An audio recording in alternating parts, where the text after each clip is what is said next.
le vamos a dar la palabra a los compañeros, a los autores del libro. Tenemos a la maestra Claudia Rangel de este lado, también tenemos al maestro Gil Arturo Ferrer, vicario, a la maestra Luz Gabriela Ávila Pino y a la maestra Evangelina Sánchez Serrano. Ellos nos van a hablar sobre los capítulos que escribieron en el libro. Igualmente les pedimos un aplauso para ellos, compañeros. Le vamos a dar primeramente la palabra a la maestra Claudia Rangel.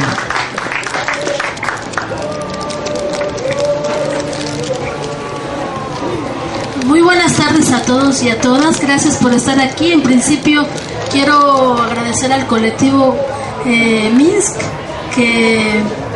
por la organización de este evento, ¿no? Que se ve aquí sencillo, pero finalmente, como ya un poco lo referían al principio, pues se requiere como de mucho trabajo de logística para llegar a esto, ¿no? Entonces, bueno, muchas gracias por ese espacio también. Y pues yo quiero hacer un poco mención, y bueno, desde luego gracias también al maestro Alberto Híjar por sus comentarios. Quiero hacer en principio mención a cómo llegamos a escribir este libro, ¿no? Cuáles fueron como las primeras acercamientos que tuvimos allá en Guerrero. Justamente, bueno, la mayor parte de los autores de este libro somos profesores y estudiantes de la maestría en Humanidades de la Universidad Autónoma de Guerrero. Y la compañera también Evangelina, que es profesora de la UACM, de aquí de la Facultad de Ciencias Políticas de la UNAM. Bueno, nos vimos allá por ¿qué será? Por el 2010, allá en rectoría de la UNAM, de la UAC, perdón, en Chilpancingo.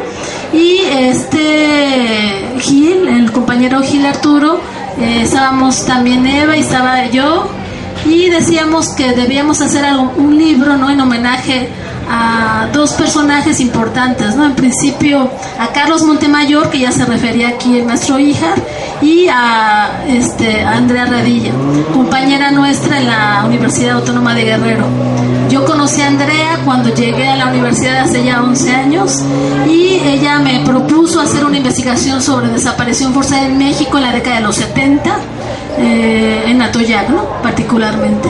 Y bueno, sin pensarlo mucho lo hicimos. Desafortunadamente Andrea ya no está con nosotros porque ella falleció justamente el año en donde el Estado mexicano, la Corte Interamericana de Derechos Humanos, sentenció al Estado mexicano por la desaparición de su padre, Rosendo Radilla, que aquí ya se ha platicado, ¿no? Creo que es uno de los grandes logros finalmente de la FADEM, ¿no? Y desde luego también de Andrea, porque Andrea, como intelectual que fue, lo que hizo es documentar mediante un libro, ¿no? Que llamó Voces Acalladas, que es el perfil biográfico de su padre, pues la vida de su padre y el lugar que ocupó en el propio Atoyac de Álvarez. Eso permitió, junto con otros documentos, finalmente darle sustento a todo este proceso que comenzó con llevar el caso de Rosendo Radilla a la Comisión Interamericana de Derechos Humanos.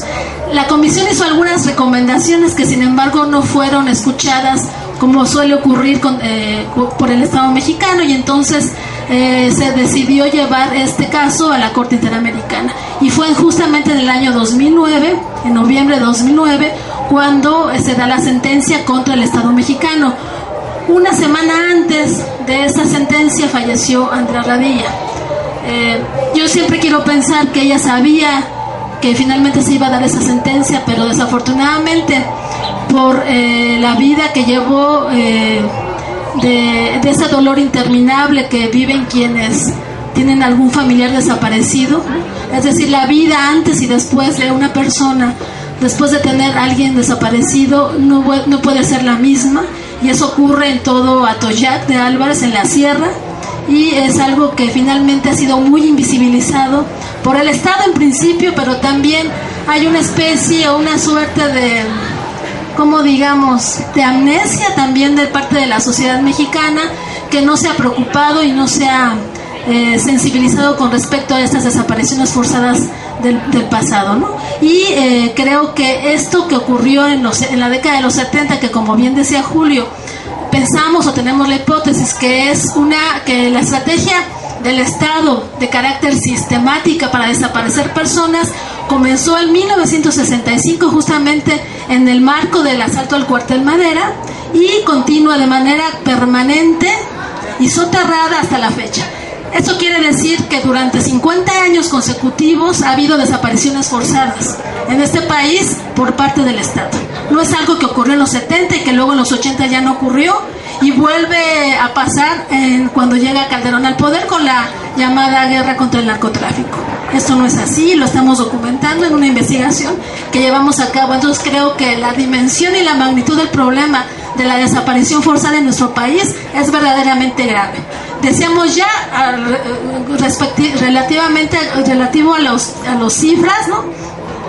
Que bueno, en aquel entonces se habla de 1.100 desaparecidos durante la década de los 70 y parte de los 80, y ahora cuando llega Calderón al poder se habla de 28.000 detenidos desaparecidos. Más allá de las cifras, en realidad creo que son vidas truncadas, como dijo bien Andrea Radilla con su libro, y son vidas cercenadas que ya si tenían proyecto de vida, si tenían posibilidades y futuro, pues fueron expropiados. Estas vidas fueron expropiadas, y especialmente ¿por quién? Por el Estado mexicano.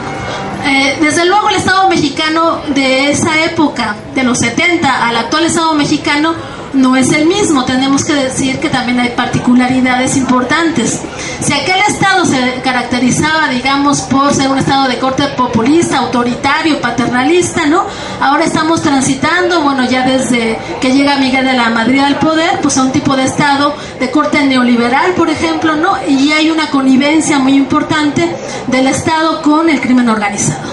Y eso es muy claro y muy evidente con el caso de los 43 normalistas desaparecidos. Si tienen oportunidad, tal vez ya la hayan visto, ¿no? Hay una película, un documental, perdón, que se llama Mirar Morir, del ejército mexicano en la noche de Iguala, que finalmente sustenta con un bien documentado trabajo el hecho de que el Estado mexicano, no solamente a nivel de la presidencia municipal o del municipio, tuvo que ver con la desaparición forzada de los 43 estudiantes. Entonces, bueno, decíamos que esto es un crimen de Estado, un crimen de lesa humanidad que ocurre desde 1965 de manera consecutiva y ya decíamos como una estrategia del Estado. Bueno, yo empecé diciendo cómo comenzamos a platicar del libro, cómo empezamos a planear el libro, y diciendo que finalmente pensamos que debíamos hacer un homenaje a estos dos personajes. Y afortunadamente, bueno, tuvimos una serie de reuniones que nos permitieron ir perfilando los trabajos que queríamos escribir y y vernos en algunos seminarios para hacernos comentarios, algunas observaciones e ir avanzando en esto. Afortunadamente, pues pudo llegar a la luz pública el libro, ¿no? Gracias también al financiamiento, por un lado, de la CESOP y por otro lado de la UACM, ¿no? Gracias a la intervención y a la gestión de la maestra Evangelina Sánchez.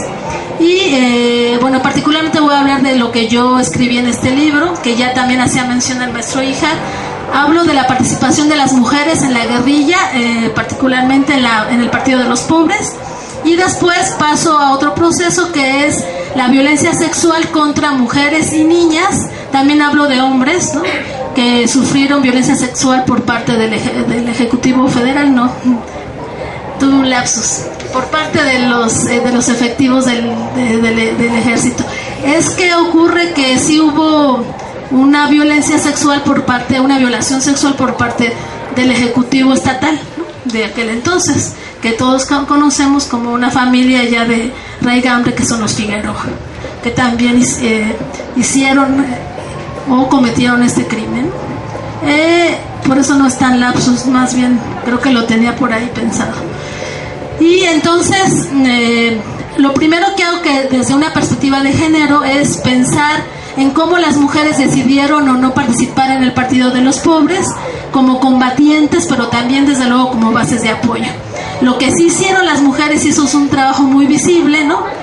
Bueno, ahora creo, ¿no? Y bueno, más que visible, es muy importante, ¿no?, el trabajo doméstico, de las tareas, por ejemplo, que tienen que ver con el bastimento, ¿no?, a la guerrilla, pero también fueron combatientes, y sin embargo eso ha estado más desdibujado, más invisibilizado, porque finalmente las mujeres, en el marco de una sociedad machista y patriarcal, no deben, ¿no?, ni pueden, ¿no?, sí pueden, pero no deben participar en trabajos digamos, de combate, ¿no? Eso es una labor privativa de los hombres. Las mujeres que lo hacen son mal vistas y son doblemente estigmatizadas. Y por eso muchas mujeres que participaron ahora ha sido muy difícil que ellas que planteen o nos compartan sus testimonios. Y bueno, luego otra parte de este documento, de este capítulo del libro, tiene que ver con la violencia sexual, que si bien es una estrategia de guerra, digamos, y que es utilizada o son utilizadas las mujeres como botín de guerra en muchas experiencias históricas a nivel mundial, esto no significa, sin embargo, que tendríamos que poner atención en por qué las mujeres siguen siendo víctimas, pero además siguen siendo vistas como mercancías, ¿no? Y como cosas, que eso es lo que ocurría con la violencia sexual que se desató en ese momento. Y trato de hacer una suerte de comparación o de diferenciación entre la violencia sexual que sufrieron, por ejemplo, las niñas o las mujeres, a diferencia de lo que ocurrió con los hombres, ¿no? No es lo mismo, ¿no? Tampoco la motivación y el hecho de hacerlo o de ejecutarlo es el mismo. Y particularmente me refiero acá a la violación sexual que sufrieron algunas niñas, ¿no? Menores de 1 año por efectivos del ejército mexicano. Es muy difícil, fue muy difícil trabajar esto porque finalmente quienes fueron víctimas y ahora son sobrevivientes, ustedes imaginarán lo difícil que fue para ellas pues platicar esa experiencia. Además, trato de enmarcarlo desde el planteamiento de Foucault, que habla sobre el disciplinamiento de los cuerpos en las sociedades como la nuestra, por ejemplo, ¿no? Entonces digo que no solamente es una tarea o un dispositivo, recuperando a Foucault también, un dispositivo del Estado, sino es un dispositivo que está en diferentes instituciones, que empiezan desde la familia, la escuela, ¿no? Las instituciones de gobierno, es decir, en todos estos lugares se ejerce agresión y acoso contra las mujeres. Y un ejemplo claro es el que trabajo aquí en el libro, en el que una de quienes me dio el testimonio refiere cómo no solamente fue violada por un efectivo del ejército mexicano, sino también por parte de sus familiares, ¿no? Es decir, su abuelastro, su primo, ¿no? Etcétera. Entonces este dispositivo, más allá de solamente provenir del propio Estado, tiene que ver con una sociedad patriarcal y machista, ¿no? La que se reproduce el acoso y la violencia contra las mujeres. Entonces, bueno, si ustedes saben, las cifras son muy altas, cada vez son peores, de la magnitud de las violencias sexuales que se ejercen contra niñas, contra mujeres. Y creo que ese es un asunto que tenemos que trabajar y no solamente trabajar en términos teóricos, sino principalmente en la vida cotidiana, ¿no? Es decir, tendríamos que reflexionar por qué ha sido tan naturalizado y tan normalizada la violencia sexual contra las mujeres en las familias, por ejemplo, en principio. Y sabemos que quienes estamos aquí, algunas hemos sufrido eso, ¿no? Y por eso es importante referirlo, ¿no? Porque finalmente es algo que está en la vida cotidiana, que lo vivimos y lo padecemos todos los días, ¿no? Hablaban también del caso de Atenco, por ejemplo, ¿no? Que se está llevando a la Comisión Interamericana, eso es también importante, ¿no? Y que no solamente fueron mujeres, sino hombres también. Y bueno, finalmente yo termino este capítulo con la participación de las mujeres en la AFADEM, que bueno, en su mayoría son hombres y mujeres, pero digamos que el liderazgo lo asume una mujer, y son las mujeres quienes llevan a cabo este trabajo de búsqueda de los desaparecidos, de sus familiares, así como por ejemplo en otras experiencias de América Latina, como el caso de Argentina, pues conocemos a las madres, a las abuelas de Plaza de Mayo, ¿no? Quienes han llevado una lucha ya de muchos años relativa a la búsqueda de sus desaparecidos, pero también de sus nietos que fueron apropiados por el Estado, por la dictadura de Estado, ¿no? En Argentina.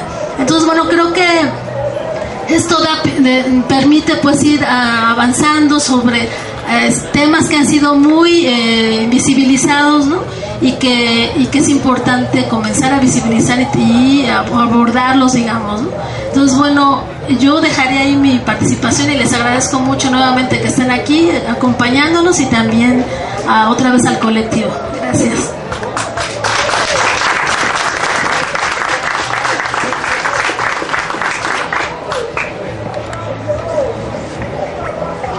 Bien, le agradecemos a la maestra Claudia Rangel su participación, sus palabras.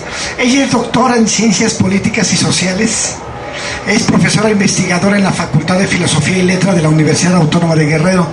Fue integrante del Sistema Nacional de Investigadores con nivel 1 de 2012 a 2015, promotora cultural de la Secretaría de Educación Pública, del Consejo Nacional para la Cultura y las Artes.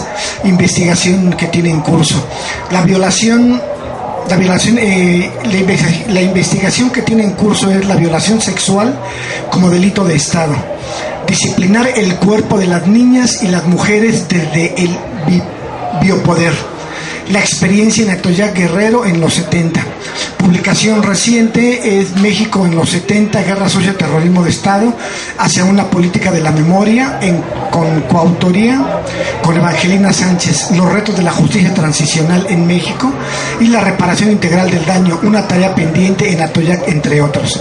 Le agradecemos nuevamente a la maestra Claudia Rangel.